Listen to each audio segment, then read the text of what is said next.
शेतकरी आहे, शेतकरी आहेत, काय भावना व्यक्त करतात? दुःख घेऊन ना तुमच्याकडे एक लोकप्रतिनिधी आहेत म्हणून. सगळ्यात महत्वाचं, पांडुरंगाच्या भेटीला यात्रेला येणारा वारकरी हा कष्टकरी असतो. शेतकरी कुटुंबातला विशेष करून असतो. काबड कष्ट करणारे आमचे सगळे या ठिकाणचे आमचे मंडळी असतात. तर त्यांना एक वेगळा आनंद असतो की वारीत आल्यानंतर आम्ही आपल्या पांडुरंगाच्या भेटीला चाललो, हा एक वेगळा आनंद त्यांच्या चेहरा असतो. त्यांचं दुःख कष्ट सगळं विसरून या ठिकाणी येत असतात.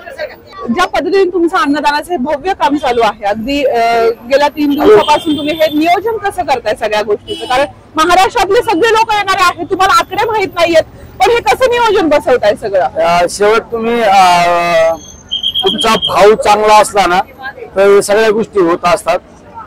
तुमचा सेवा भाव महत्वाचा असतो आणि तुम्ही जर सेवा भाव करण्याचा जर ठरवलं तर निश्चित कुठल्या गोष्टीत अपयश येत नाही. आणि शेवट आपण काहीतरी वारकऱ्यांसाठी केलं पाहिजे.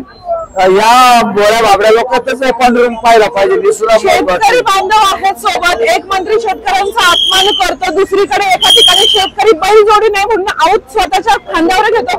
ही परिस्थिती आहे महाराष्ट्रातली. तुमचा एक लोकप्रतिनिधी भावना काय आहे? महाराष्ट्रामध्ये सगळ्यात महत्वाच्या भारत देश हा एक काळ शेतकऱ्यांचा देश म्हणून ओळखला जायचा आणि त्याच भारतामध्ये शेतकऱ्यांना उपासमारीची वेळ येते. ही सुद्धा गोष्ट खऱ्या अर्थाने अधोरेखित. खऱ्या अर्थाने शेतकरी हा जगला पाहिजे, शेतकरी टिकला पाहिजे. तुम्ही सत्तेत असताना शेतकऱ्यांसाठी आंदोलन अंगावरती घेतलं होतं.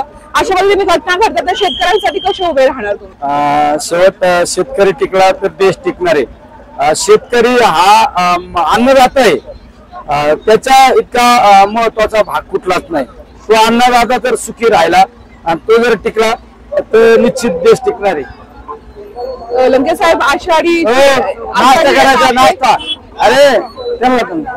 आषाढीची आता एकादशी आहे. पांडुरंग चरणी काय तुमची मागणं आहे? तुमच्या पांडुरंगाच्या चरणी एकच मागणं आहे आमचं की माझ्या या भोळ्या बाबड्या शेतकरी सुखी झाला पाहिजे, समाधानी झाला पाहिजे आणि माझा गोरगरीब जनतेच्या चेहऱ्यावर हसू दिसलं पाहिजे.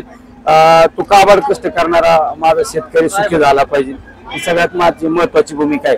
शेतकरी जर सुखी झाला तर देश सुखी होणार आहे.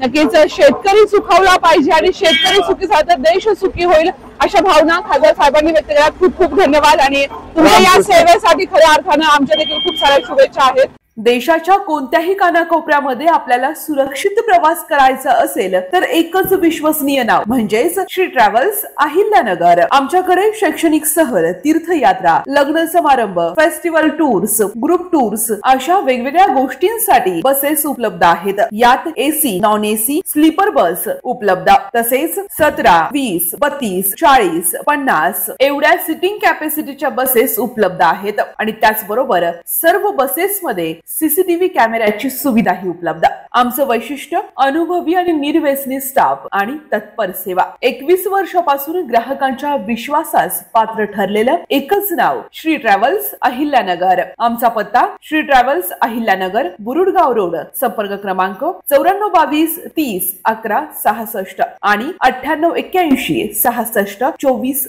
17. धन्यवाद.